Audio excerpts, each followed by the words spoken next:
How to make a copy of a picture inside Adobe Photoshop. I have an arrow here on the desktop. It's a PNG file. Let's drag and drop that one onto the program. First I have to accept it with this OK sign so that the side lines will disappear, and then use this arrow, which is the move tool, and hold down the Alt key on the keyboard and drag this shape or this picture. So Alt and drag.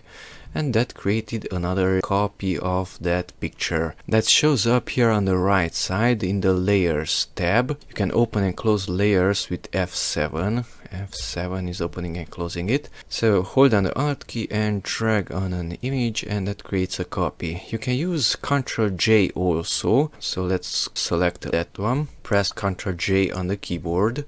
The copy appeared here on the layers, but it's not visible here until you move it. So it is positioned exactly on top of that one. There's nothing under that one because I pressed Ctrl+J just once. We can drag and drop, let's say, a picture from Windows also. Drag and drop it there. Of course, this is large, so it's covering everything.